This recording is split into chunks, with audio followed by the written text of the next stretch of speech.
ఈ రోజు మనం ఆరోగ్య సేవల్లో విప్లవాత్మక మార్పును ప్రారంభిస్తున్న రోజు. ఈ రోజుని, ఈ ప్రోగ్రాంని మనం జ్యోతి ప్రజ్వలనతో మొదలు పెడదాం. డాక్టర్ భాస్కర్ రావు గారు, మన ముఖ్యమంత్రి గారు శ్రీ నారా చంద్రబాబు నాయుడు గారు, అవర్ డైరెక్టర్ శ్రీనయ్య గారు, కృష్ణయ్య గారు, అవర్ హెల్త్ మినిస్టర్ సత్యకుమార్ గారిని జ్యోతి ప్రజ్వలన చేయవలసిందిగా కోరుతున్నాం. And all the ministers please.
Doctor Bolineni Bhaskar Rao గారు, అవర్ మేనేజింగ్ డైరెక్టర్, తమ విలువైన సందేశాన్ని ఇవ్వవలసిందిగా కోరుచున్నాం.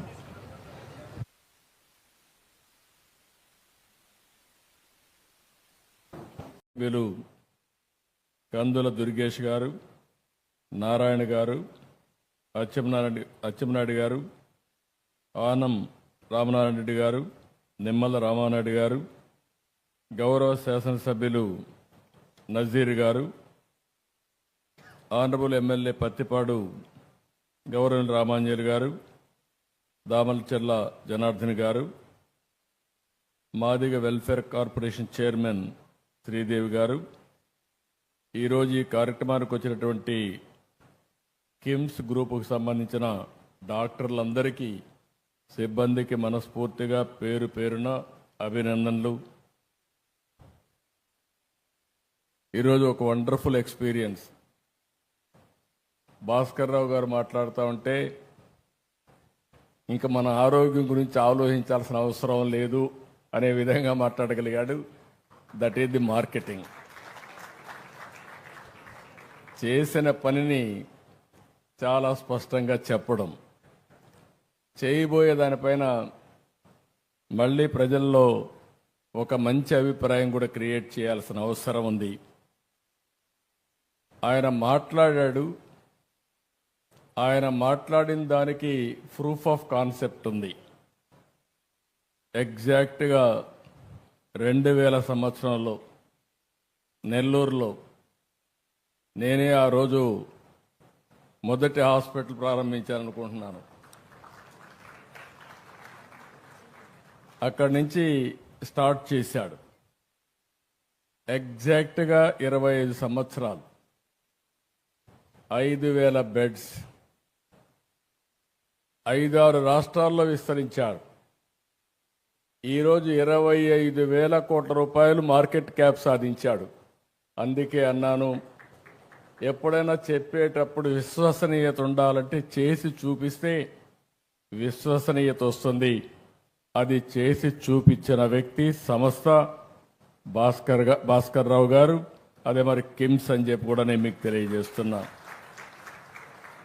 ఈరోజు దేశంలోనే అతిపెద్ద వ్యవస్థల్లో ఇది ఒక మంచి చైన్గా తయారయ్యే పరిస్థితి వచ్చింది. తెలంగాణ, ఆంధ్రప్రదేశ్, కేరళ, కర్ణాటక, మహారాష్ట్ర ఈ అన్ని నగరాల్లో అన్ని సిటీల్లో ఉంది. నేను వస్తా ఉంటే చూపించాడు. వెరీ గుడ్ మార్కెటింగ్ మేనేజర్ అనుకున్నాను. ఇప్పుడు మాట్లాడినప్పుడు కూడా చూశాను. హాస్పిటల్లో వస్తే ఎక్కడెక్కడ కిమ్స్ హాస్పిటల్స్ ఉన్నాయో మొత్తం మ్యాప్ వేసి, ఆంధ్ర మ్యాప్ వేసి చాలా స్పష్టంగా చూపించాడు. అంతటితో ఆగలేదు. అక్కడి నుంచి మళ్ళీ ఆంధ్రప్రదేశ్లో ఎలాంటి పండుగలు చేస్తారో అవన్నీ కూడా చేశారు. అక్కడి నుంచి మీరు చూస్తే ఆ గోడలంతా కూడా మనం చిన్నప్పుడు చదువుకున్నప్పుడు జ్ఞాపకం వస్తుంది. అలాంటి పెయింటింగ్స్ వేసి ఆంధ్రప్రదేశ్లో టూరిజం స్పాట్స్ కూడా మొత్తం ఒకసారి చూపించాడు. ఒక పక్క హిస్టరీ, ఒక పక్క జాగ్రఫీ, ఇంకో పక్క మెడికల్ నాలెడ్జ్ కూడా, ఏ జబ్బు వస్తే ఏ విధంగా ఉండాలి, జాగ్రత్తలు తీసుకోవాలని కూడా బ్యూటిఫుల్గా చూపించాడు. అంటే దీన్ని బట్టి చూస్తే మనిషి పూర్తిగా ఇన్వాల్వ్ అయ్యాడు. ఏం చేస్తే ప్రజల్లో చైతన్యం వస్తుందో అది చేస్తూ ముందుకు పోతున్నాడు. అందుకే సక్సెస్ అయ్యాడు. దానికి మరొక్కసారి మీ అందరి తరపున కూడా రాష్ట్రంలో మీరు చూస్తే నెల్లూరు, రాజమండ్రి, శ్రీకాకుళం, ఒంగోలు, వైజాగ్, అనంతపూర్, కర్నూలు ఎక్సెప్ట్ 2 చెప్పాడు. రేపు ఎల్లుండి ఆ 2 కూడా పెట్టేస్తాడు. కాబట్టి అన్ని జిల్లాల్లో, కొత్త జిల్లాల్లో కూడా కిమ్స్ హాస్పిటల్స్ వచ్చే పరిస్థితికి వచ్చింది. అయితే ఇక్కడ మనం గుర్తుపెట్టుకోవాల్సింది, ఒక పక్క నెట్వర్క్, రెండో పక్కన మీరు చూసినప్పుడు ఒక డిసిప్లిన్. ఈ 2 కూడా ప్రాక్టీస్ చేస్తూ వచ్చారు. ఆయనైతే చాలా ఏబిసిడి నుంచి జెడ్ వరకు మొత్తం చెప్పారు. ఏ విధంగా ఉండాలి అవన్నీ చాలా డీటెయిల్డ్గా చెప్పాడు. ఈరోజు మీరు చూస్తే హైదరాబాద్లో ఒక 1000 పడకల ఆసుపత్రి సికింద్రాబాద్లో పెట్టారు. ఇంకొక పక్కన ఇప్పుడే ఆయన చెప్పింది ఒక ఆంధ్రప్రదేశ్లోనే ఇక్కడే గుంటూరు, విజయవాడ, అమరావతిలోనే 2000 బెడ్లు పెట్టే పరిస్థితికి వస్తున్నారు.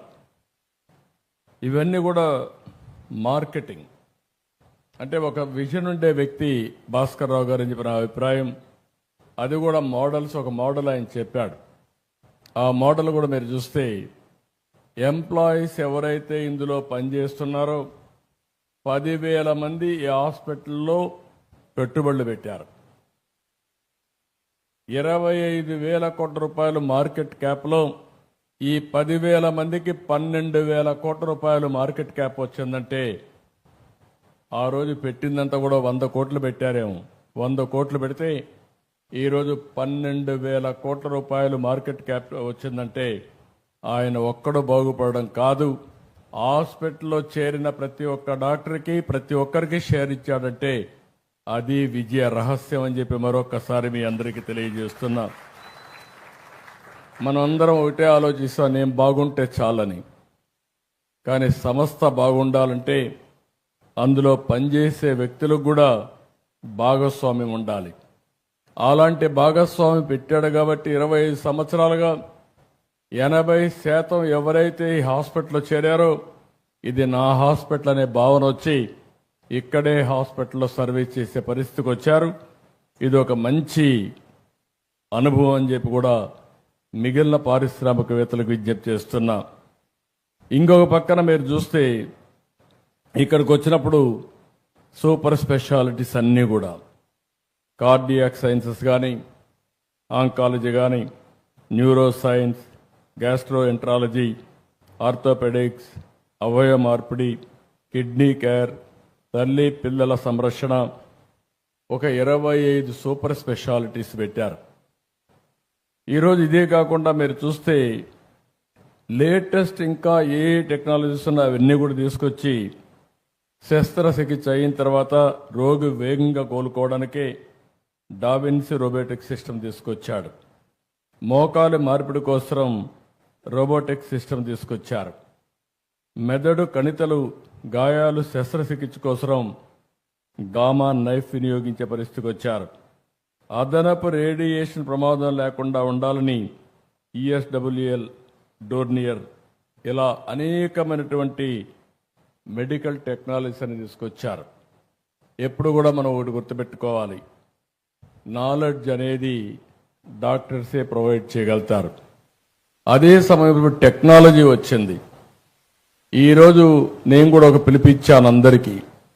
ప్రతి ఒక్క వ్యక్తి రాష్ట్రంలో ఒకప్పుడు 95లో నేను చెప్పేవాడిని, ప్రతి ఒక్క కుటుంబానికి ఒక ఇన్ఫర్మేషన్ టెక్నాలజీ చదువుకున్న వ్యక్తి ఉండాలని, భవిష్యత్తును మారుస్తుందని 95 నుంచి చెప్పాను. ఈరోజు ఆ రోజు నేను ఇచ్చిన పిలుపు ఈరోజు మీరు చూస్తే ప్రపంచంలోనే ఎక్కువ ఆదాయం ఎవరికి వస్తుందంటే భారతీయులకు వస్తుంది. అందులో మొదటి స్థానంలో ఎవరున్నారంటే తెలుగు జాతి ఉన్నారని చెప్పి మరొకసారి గుర్తు చేస్తున్నా.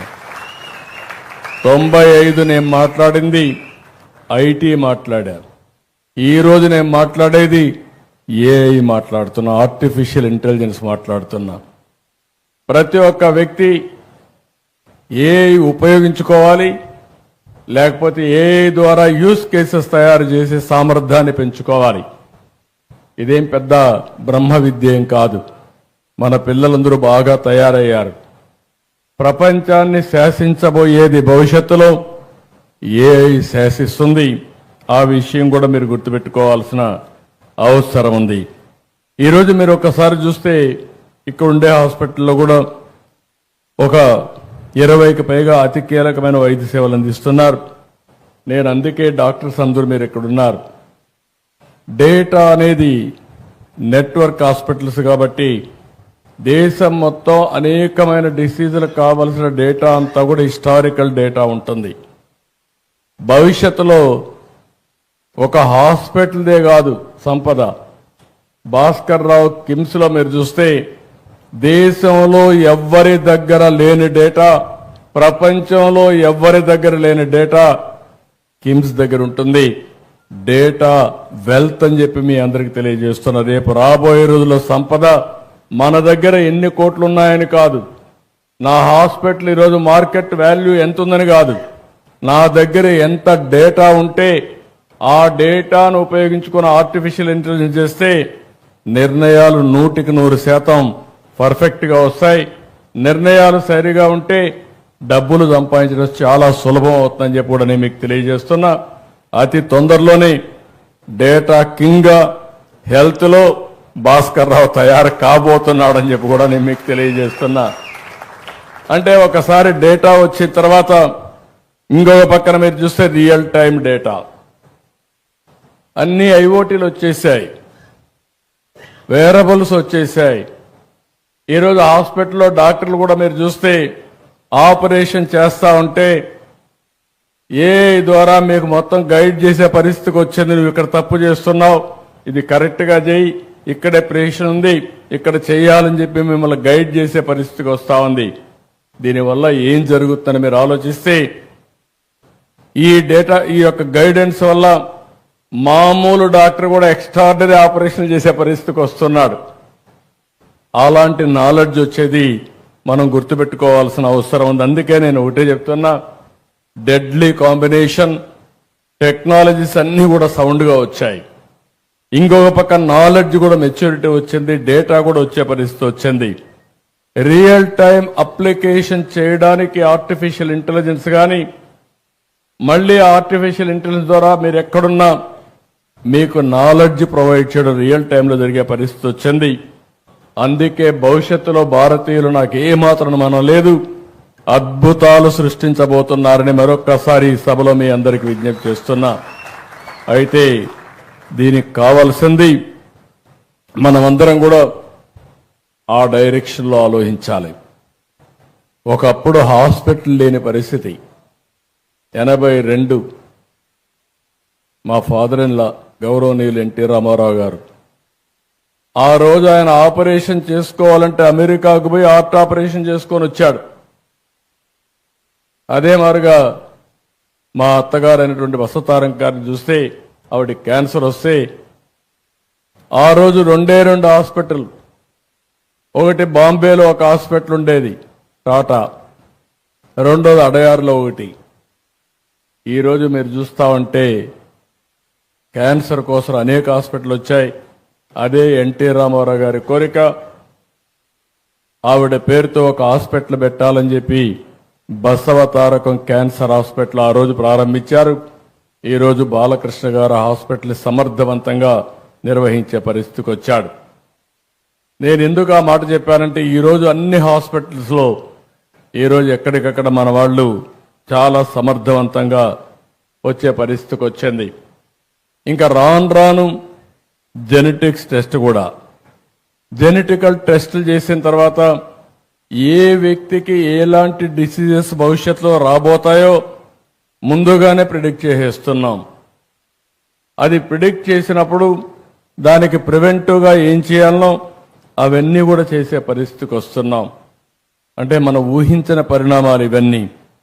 అయితే ఈరోజు నేను ఒకటే మిమ్మల్ని అందరినీ కోరుతున్నా, అవేర్నెస్ కూడా వారు చాలా భాస్కర్ గారు ఒక మాట చెప్పారు, హాస్పిటల్కి పోకుండా ఉంటే that is the best way. నేను కూడా అదే కోరుకుంటున్నా. అది మీ చేతుల్లో ఉంది, కానీ మన లైఫ్ స్టైల్స్ మనం మార్చుకోలేకపోతున్నాం. భవిష్యత్తులో నేను ఒకటే ఆలోచిస్తున్నాను, హెల్త్ కాస్ట్ తగ్గాలి. మా మంత్రి గారికి సత్యకుమార్ గారికి ఒకటే చెప్పాను నిన్న కూడా మీటింగ్లో, ఆంధ్రప్రదేశ్లో ఎలాంటి డిసీజెస్ వస్తున్నాయి, ఆయుష్మాన్ భారత్లో మేము కూడా భాగస్వాములయ్యి ప్రతి ఒక్క ప్రైవేట్ హాస్పిటల్లో కానీ గవర్నమెంట్ హాస్పిటల్లో కానీ ట్రీట్మెంట్ చేసుకునే ప్రతి ఒక్కరిది రికార్డు తీసుకుని తద్వారా డిజిటల్ హెల్త్ కార్డ్స్ ఇష్యూ చేసి ఎవరైనా కిమ్స్కి వస్తే మొత్తం రికార్డ్ అంతా హిస్టారికల్ రికార్డు ఉంటుంది, దానిపైన యాక్షన్ తీసుకునే పరిస్థితి వస్తుంది. నేను దానికంటే ఒక స్టెప్ ముందుకు పోయి రాష్ట్రంలో 90% డిసీజెస్ ఏమేమి వస్తున్నాయి, ఈ 90% డిసీజెస్ని ప్రివెంట్ చేయగలిగితే ఏమేం చేయాలి. ఒకటి ప్రివెంటివ్ హెల్త్. ప్రివెంటివ్ హెల్త్లో డైట్ విషయం చెప్పాడు, హ్యాబిట్స్ విషయం, ఎక్సర్సైజ్, లేకపోతే స్లీప్, దీనికంటే కూడా అలవాట్లు, ఇవన్నీ కూడా లైఫ్ స్టైల్స్ కానీ కొద్దిగా మనం మార్చుకోగలిగితే చాలా వరకు హాస్పిటల్కి వచ్చే పరిస్థితే రాదు. నేను ఇంకా ఒక స్టేజ్ ముందుకు వెళ్తున్నా, మీరు తినే ఫుడ్ కూడా నేచురల్ ఫుడ్ ఉండాలని ప్రపంచంలోనే నేచురల్ ఫార్మింగ్ నెంబర్ 1 ఏ రాష్ట్రం అంటే దానికి చిరునామాగా ఆంధ్రప్రదేశ్ తయారవుతుంది, తయారు చేస్తున్నాం. ఒకసారి నేచురల్ ఫుడ్ వచ్చినప్పుడు నేను మాటల్లో చెప్పడం లేదు, టెక్నాలజీ వల్ల ట్రేసబిలిటీకి వస్తున్నాం. అంటే నువ్వు తినే ఫుడ్ ఒకసారి క్యూఆర్ కోడ్లో స్కాన్ చేసుకుంటే ఏ ఫామ్ నుంచి వచ్చింది, ఏం ప్రాసెస్ ఉపయోగించారు, ఎవ్రీథింగ్ డీటెయిల్స్ ఉంటాయి. దానికి ప్రూఫ్ ఆఫ్ కాన్సెప్ట్ కింద సర్టిఫికేషన్ ఉంటుంది. అంటే ఇది కరెక్ట్గా ఆర్గానిక్ ఫుడ్, ఇది నేచురల్ ఫుడ్ అని సర్టిఫికేషన్ ఉంటుంది, ట్రేసబిలిటీ ఉంటుంది. దీన్ని కూడా ప్రమోట్ చేసే పరిస్థితికి వచ్చాం. రెండోది, మనం వాడే పీల్చే గాలి, అందరం కూడా కలుషితమైన వాతావరణంలో బ్రతుకుతున్నాం. అందుకే ప్రధానమంత్రి గారు అన్నారు 500 గిగాబిట్ గ్రీన్ ఎనర్జీకి ముందుకు పోతున్నామని. అందులో 160 గిగాబిట్ అంటే 1/3 దేశంలో ప్రొడ్యూస్ చేసే గ్రీన్ ఎనర్జీ ఆంధ్రప్రదేశ్లో ప్రొడ్యూస్ చేయబోతున్నామని చెప్పి కూడా నేను మీకు తెలియజేస్తున్నా.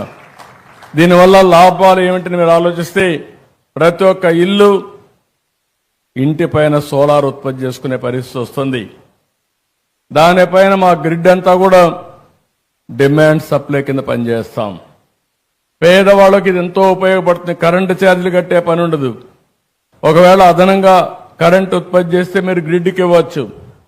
మళ్ళీ అవసరమైతే సాయంత్రం పూట మీకు కరెంటు లేకపోతే మళ్ళీ మీకు కరెంటు ఇస్తాం. ఈ విధంగా ఎక్కడికక్కడ బ్యాలెన్స్ చేయడానికి ముందుకు పోతున్నాం.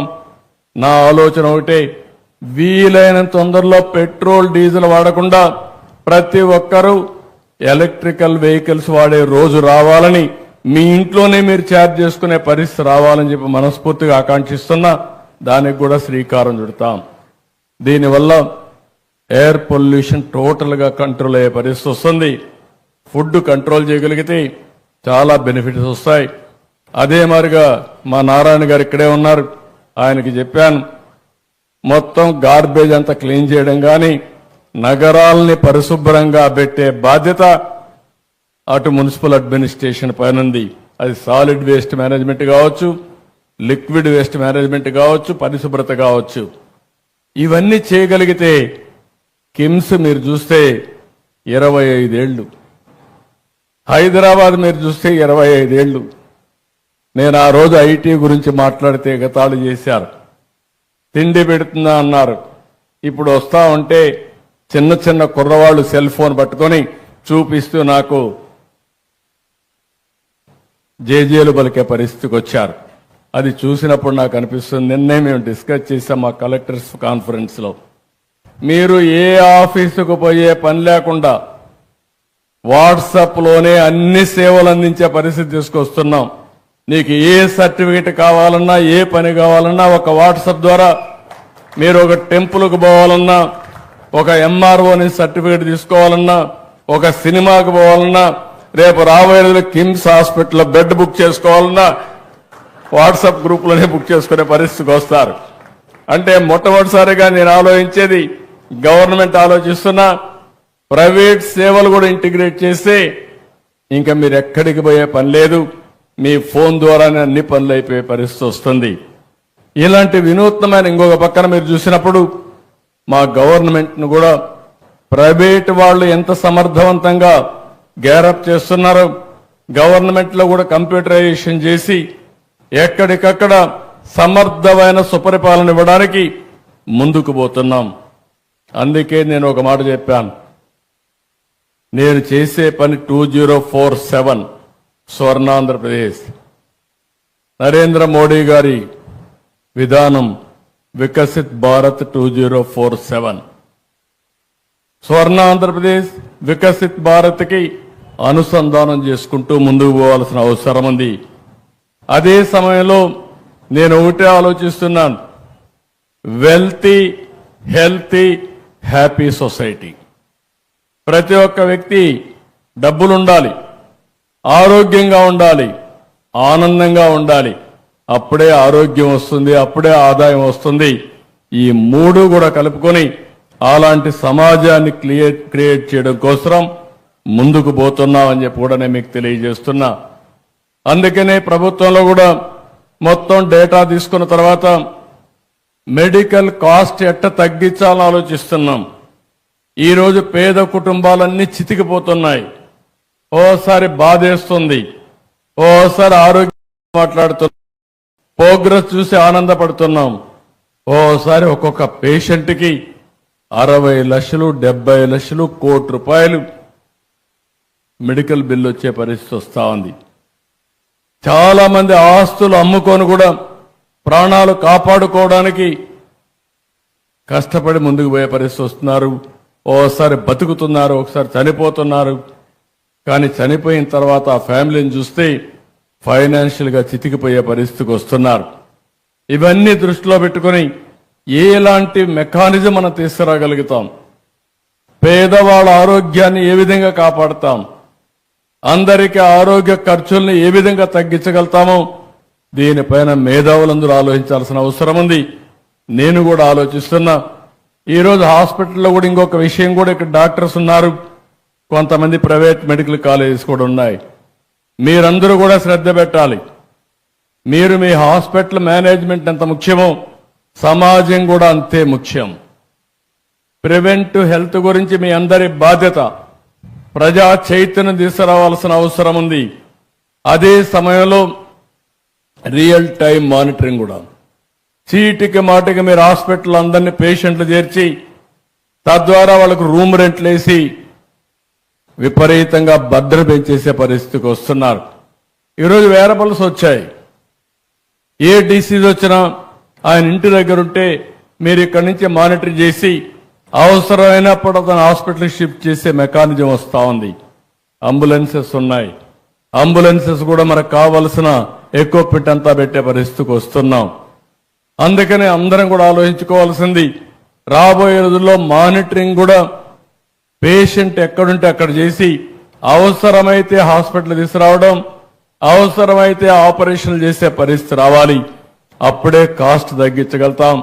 ఇవన్నీ కూడా టెక్నాలజీ వచ్చింది కాబట్టి మనం సమర్థవంతంగా చేసే పరిస్థితి వస్తుందని చెప్పి కూడా నేను మీకు తెలియజేస్తున్నా. ఎందుకంటే బైఫర్కేషన్ వచ్చిన తర్వాత ఆంధ్రప్రదేశ్లో ఇంకా చాలా హాస్పిటల్కి స్కోప్ ఉంది, కాలేజీలకు కూడా స్కోప్ ఉంది. ఒకప్పుడు నేనే మెడికల్ కాలేజీని ఎక్కువ పెంచాను. ఆ రోజుట్లోనే మీరు చూస్తే మెడికల్ ఎడ్యుకేషన్ కోసం అన్ని జిల్లాల్లో ఒక మెడికల్ కాలేజ్ ఇచ్చాం, చదువుకు ప్రాధాన్యత ఇచ్చాం, రెవెన్యూ డివిజన్లో ఇంజనీరింగ్ కాలేజీలు ఇచ్చాం, మండల్లో జూనియర్ కాలేజ్ ఇచ్చాం, ఎవ్రీ 5 కిలోమీటర్లు ఒక హై స్కూల్ ఇచ్చాం, 3 కిలోమీటర్లు ఒక అప్పర్ ప్రైమరీ స్కూల్ ఇచ్చాం, ప్రతి ఒక్క కిలోమీటర్ స్కూల్ పెట్టి విద్యకు ప్రాధాన్యత ఇచ్చాం. ఈరోజు ఒక పక్క మా మంత్రి గారు కూడా చెప్తున్నా, ఎలాంటి విషయాలు చేస్తే ఇంకా ఎఫెక్టివ్గా ఉంటుందో, భారతదేశంలో ఉండే మోడల్సే కాకుండా ప్రపంచంలోనే కాస్ట్ ఎఫెక్టివ్ హెల్త్ కేర్ ఉంటే అవన్నీ అధ్యయనం చేసి ఎలాంటి మోడల్ని క్రియేట్ చేయాలి, ఇన్సూరెన్స్ ఎట తీసుకురావాలి, ఇవన్నీ కూడా వర్కౌట్ చేయమంటున్నాం. అందులో ఏదైనా ఐడియాస్ ఇవ్వగలిగితే భాస్కర్ రావు కూడా చెప్తున్న అనుభవంతో ఆయన కూడా మొత్తం ఒక మోడల్ తయారు చేయగలిగితే we will be very happy అని చెప్పి కూడా నేను వారికి తెలియజేస్తున్నాను. ఇది కాకుండా వారు ఒక మాట చెప్పారు, ఏదైతే హెల్త్లో నాన్ డాక్టర్స్ ఒక పక్క మెడికల్ స్టాఫ్ ఉన్నారు, కానీ ఒక డాక్టర్కి సపోర్టింగ్గా 10 మంది అదర్స్ ఉన్నారు. ఒక నర్స్ కానీ, ఒక టెక్నీషియన్ కానీ, అదే మరి అనేక మంది దానికి సపోర్టింగ్ స్టాఫ్ ఉన్నారు. దీనికి స్కిల్ డెవలప్మెంట్ కోసం ముందుకు వస్తున్నారు. నేను వారికే కాదు, ఈ రాష్ట్రంలో స్కిల్ డెవలప్మెంట్ చేయడానికి ఏ రంగంలో ముందుకొచ్చినా వారికి పూర్తిగా మద్దతుగా ఉండడానికి ఈ ప్రభుత్వం సిద్ధంగా ఉన్నామని చెప్పి కూడా నేను మీకు తెలియజేస్తున్నా. మనందరిలో కూడా తెలివితేటలున్నాయి, కానీ ఏ పని చేయాలనో ఆ పని చేయడానికి కావాల్సిన స్కిల్స్ తక్కువ ఉన్నాయి. ఎవ్రీ ఫీల్డ్ మనం గుర్తుపెట్టుకోవాల్సిన అవసరం ఉంది. ఈరోజు భారతదేశాన్ని మీరు ఒకసారి ఆలోచిస్తే ప్రపంచంలోనే ఒక అగ్రదేశంగా తయారయ్యే పరిస్థితి వస్తుంది. నేను అనేక సార్లు చెప్పడం కాదు, కానీ మీరందరూ గుర్తుపెట్టుకోవాల్సిన అవసరం ఉంది. ఎక్కడైతే ఒక సమర్థవంతమైన నాయకుడు ఉంటాడో, ఎక్కడైతే ఒక సుస్థిరమైన పరిపాలన ఉంటుందో అక్కడ అభివృద్ధి ఉంటుంది, అక్కడ సమిక్షేమం ఉంటుంది, అక్కడే భవిష్యత్తు ఉంటుందని చెప్పి కూడా మీకు తెలియజేస్తున్నా. అలాంటి నాయకుడే కేంద్రంలో నరేంద్ర మోడీ అని చెప్పి కూడా మీ అందరికీ విజ్ఞప్తి చేస్తున్నా. ఈ విషయం మీరు గుర్తుపెట్టుకోవాల్సిన అవసరం ఉంది. మనం ఇక్కడుండే నాయకులమే కాదు, ప్రజల్లో కూడా ఒక చైతన్యాన్ని తీసుకురావాల్సిన అవసరం ఉంది. 2004లో కానీ తెలుగుదేశం ప్రభుత్వం మళ్లీ గెలుచుంటే ఈరోజు ఈ ఆంధ్ర రాష్ట్రం ఎక్కడుండదో ఒక్కసారి బేరీ చేసుకోండి. 2019లో తెలుగుదేశం పార్టీ గెలుచుంటే ఈ ధ్వంసం జరిగి ఉండేదా ఒక్కసారి ఆలోచించుకోండి. ఎంత నష్టం జరిగిందని మనం చూసుకుంటే ఎప్పుడు కూడా ప్రజలు మీరందరూ కూడా గుర్తుపెట్టుకోవాల్సింది, ఇంటలెక్చువల్స్ కూడా మాకేం పని అనుకుంటారు, కానీ మీ జీవితాలను గవర్న్ చేసేది గుడ్ గవర్నెన్స్. మీరు చేసే కష్టానికి అదనంగా ఆదాయం రావాలన్నా, మెరుగైన జీవన ప్రమాణాలు ఉండాలన్నా ప్రభుత్వం వల్లనే సాధ్యం అని చెప్పి కూడా నేను మీకు తెలియజేస్తున్నా. ఒక్క ఎగ్జాంపుల్ చెప్తున్నాను. బైఫర్కేషన్ యాక్ట్లో ఆల్ ఇండియా మెడికల్ ఇన్స్టిట్యూట్ ఇచ్చారు. నేను రాజధాని మంగళగిరిలో పెట్టాను. మంగళగిరిలో పెడితే ఆ రోజే 300 కోట్ల రూపాయలు విలువ చేసి 183 ఎకరాలు భూమి ఇచ్చాను. డీజీపీ ఆఫీస్ పక్కన బ్యూటిఫుల్ గా కొండలుంటాయి. దేశంలో ఎక్కడ కూడా all India institute of medical science కి ఇంత మంచి సైట్ లేదు. అలాంటి సైట్ ఇచ్చాం. వాళ్ళు కూడా 1618 కోట్ల రూపాయలు ఖర్చు పెట్టి 960 బెడ్లతో హాస్పిటల్ ఎస్టాబ్లిష్ చేశారు. 10 రూపాయలే ఓపీ. అలాంటిది పెడితే నేను ముఖ్యమంత్రి అవుతానే ఆ సూపరింటెండెంట్ వచ్చి అడిగాడు, సార్ మీరు ఆ రోజు మంచి ఉద్దేశంతో ఇవన్నీ చేశారు, నీళ్లు లేవు, నీళ్లు లేకుండా ఉంటే మేము 600 టిప్పర్స్ ట్యాంకర్స్ పెట్టి నీళ్లు తెప్పిస్తున్నాం, అవి తిరుగుతుంటే ఏం చేయాలని అర్థం కాకుండా ఓపీ క్లోజ్ చేశాం, రూములు కూడా ఆపరేట్ చేయడం లేదు, మీరు నీళ్లు ఇస్తే మేము ఆపరేట్ చేస్తామంటే నీళ్లు కాకుండా రోడ్డు కూడా వేయకుండా వదిలిపెట్టారు. అంటే ఏ విధంగా ఉంటుందంటే కొన్ని లక్షల రూపాయలు పెట్టి మంచి ఆవును కొనుక్కొని పగ్గం లేకుండా ఆవును వదులుకున్నట్టు. అంటే మీరు గుర్తుపెట్టుకోవాల్సిన ఒక ఎగ్జాంపుల్ మాత్రం ఇది. పక్కన కృష్ణా నది, పక్కనే మీ డ్యామ్ కృష్ణా ప్రకాశం బ్యారేజ్, నీళ్లు ఎప్పుడు పుష్కలంగా ఉంటాయి. పైనుంచి చూస్తే కింద నీళ్లు కనపడొస్తాయి, కానీ హాస్పిటల్ మాత్రం నీళ్లు లేవు. ఇది గవర్నమెంట్ అని అడుగుతున్న మా మంత్రి గారు ఇప్పుడే మాట్లాడుతున్నాడు. నేను ఏ వ్యక్తిని కూడా విమర్శించడానికి కాదు, ప్రాధాన్యతలు తెలియని వ్యక్తులు పరిపాలన చేస్తే ఏం జరుగుతుందో ఆల్ ఇండియా ఇన్స్టిట్యూట్ ఏదైతుందో మన మంగళగిరి ఒక ఉదాహరణ అని చెప్పి కూడా నేను మీకు తెలియజేస్తున్నా. ఇక్కడికి వచ్చినప్పుడు నేను ఒకే విధానం మీ అందరిని కోరుతున్నా. చదువుకున్న వాళ్ళందరూ ఇక్కడ ఉన్నారు. నేను కూడా రేపు ఉగాదికి P4 అనే ఒక పాలసీ తీసుకొస్తున్నా. ఈ విషయం అందరూ ఆలోచించాల్సిన అవసరం ఉంది. ఈరోజు మనకు ఆర్థిక సంస్కరణలు 1991లో వచ్చాయి. దానివల్ల సంపద పెరగడం మొదలైంది. అందులో అనేక విధాలుగా వచ్చాయి. ఈరోజు PPP మోడల్ అంటే పబ్లిక్ ప్రైవేట్ పార్ట్నర్షిప్.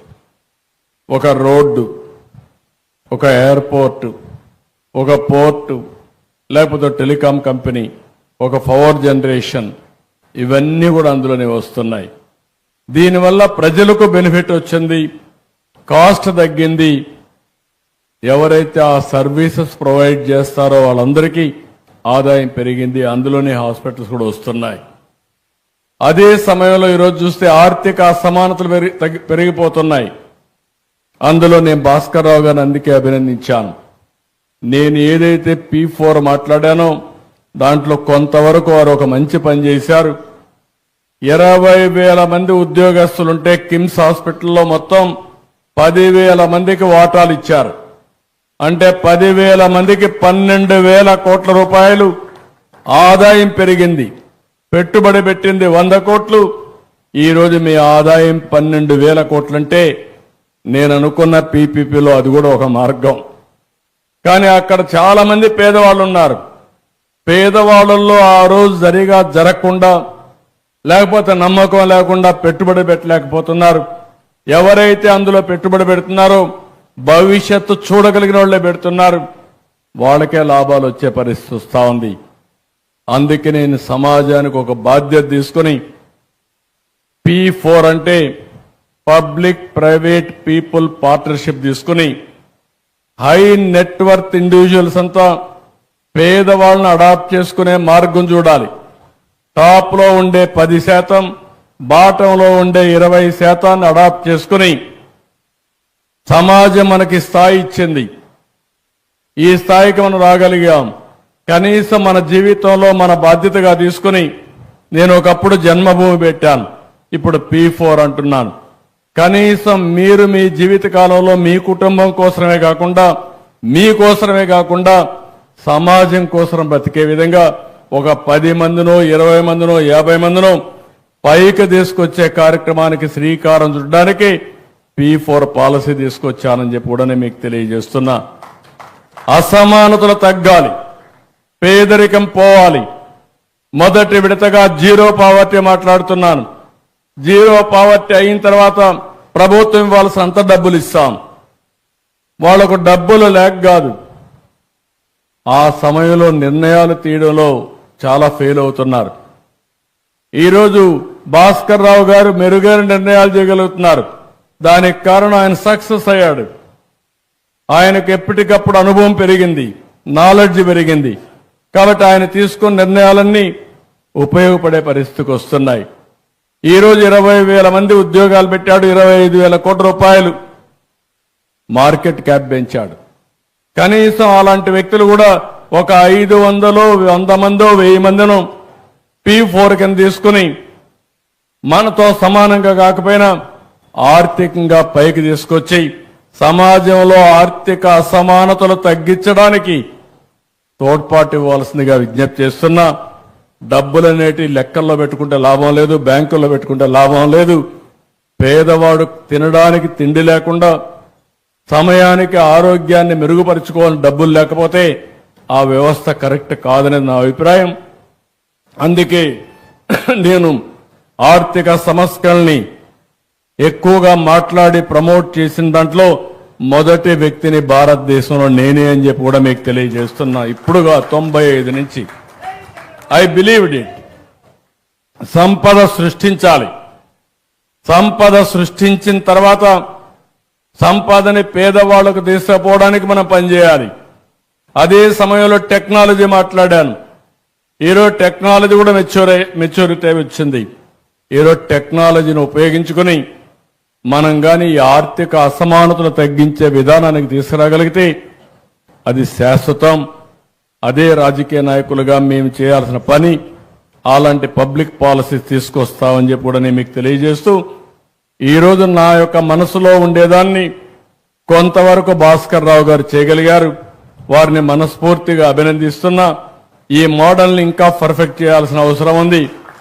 అన్ని ఏరియాస్లో కూడా ఎక్కడికక్కడ ఈ పాలసీస్ కానీ మనం ఆలోచిస్తే మనసుంటే ఆలోచనలు వస్తాయి.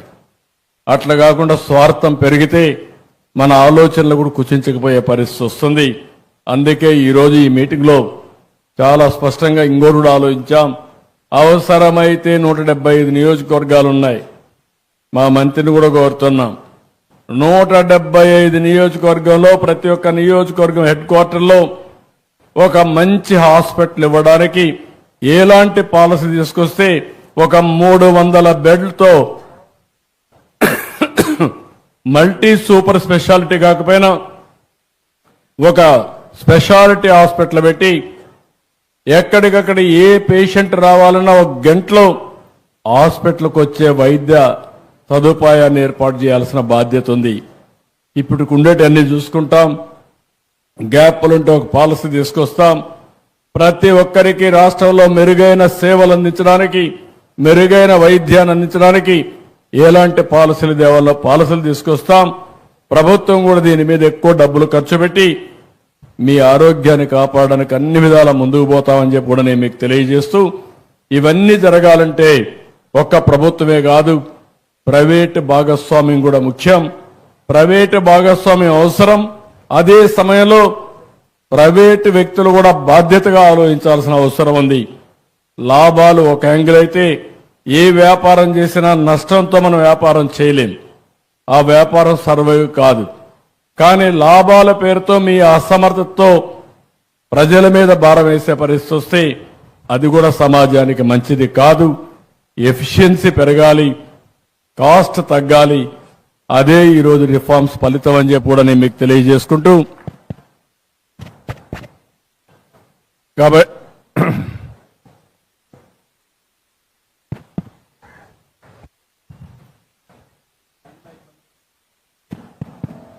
హలో హలో అలాంటివన్నీ హలో హలో ఓకే ఓకే కాబట్టి ఈ విషయాల్లో ఇంకొక మాట కూడా మీ అందరికీ విజ్ఞప్తి చేస్తున్నా. మొన్న మేము స్వర్ణాంధ్రప్రదేశ్కి ప్రజాభిప్రాయాలు అడిగితే 16 లక్షల మంది భాగస్వాములయ్యారు ఆన్లైన్లోనే. చాలా సంతోషం. చూసినప్పుడు నాకు అనిపించింది, ఆంధ్రప్రదేశ్లో నేను మాట్లాడమే కాదు టెక్నాలజీ విషయం చెప్తా ఉంటే చాలా బ్రహ్మాండంగా మీరందరూ స్పందించే పరిస్థితికి వస్తున్నారు. నేను అందుకనే ఇటీవల కాలంలో మీరు చూస్తే ప్రతి ఒక్క సర్వీసు కూడా ప్రజాభిప్రాయం తీసుకుంటున్నాను. అనేక మార్గాల్లో నాకు ఎన్ని మార్గాలు తోస్తే అన్నిట్లో తీసుకుంటున్నాను. ఆన్లైన్లో రేటింగ్ తీసుకుంటున్నా, పేపర్లో టీవీల్లో వచ్చేది తీసుకుంటున్నాను, IVRS అడుగుతున్నాను. ఇంకొక పక్కన మనుషులు పంపించి సమాచారం ఒకప్పుడు రాజులు ఉండేటప్పుడు చేసేవాళ్ళు. వాళ్ళు చేసేది మారు వేషంలో కూడా పోయి చూసేవాళ్ళు. కానీ ఇప్పుడు మాకు వీలు కావడం లేదు. గుర్తుపడతారు కాబట్టి పోలేము. కానీ ఎన్ని విధాల సమాచారం సేకరించాలో సేకరించి మెరుగైన పాలన, పేదలకు అందుబాటులో ఉండే పాలన ఇవ్వాలనే ఉద్దేశంతో ఈ ప్రభుత్వం ముందుకు పోతా ఉందని చెప్పి కూడా నేను మీకు తెలియజేస్తున్నా. ఒక పెన్షన్ ఇచ్చిన, ఒక అన్నా క్యాంటీన్లో భోజనం పెట్టినా, లేకపోతే ఏ సర్వీస్ అని హాస్పిటల్ సర్వీస్ అన్ని కూడా పెట్టాం. మీరు ఎక్కడ పోయినా క్యూఆర్ కోడ్ ఉంటుంది.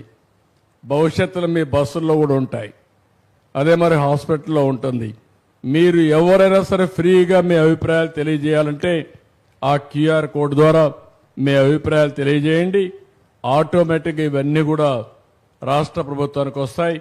అది ఒక ఫీడ్బ్యాక్గా తీసుకొని ఇంకా సేవలు ఏ విధంగా ఇంప్రూవ్ చేయాలన్న అవన్నీ ఇంప్రూవ్ చేస్తామని చెప్పి కూడా నేను మీకు తెలియజేసుకుంటూ ఈరోజు ఈ మీటింగ్కి వచ్చినప్పుడు హెల్త్ గురించి, ఆరోగ్యం గురించి కొన్ని ఐడియాస్ అన్నీ మీకు షేర్ చేసుకోవడం నా అదృష్టంగా భావిస్తూ, నేను ఎప్పుడు కూడా ఒక స్టూడెంట్ని.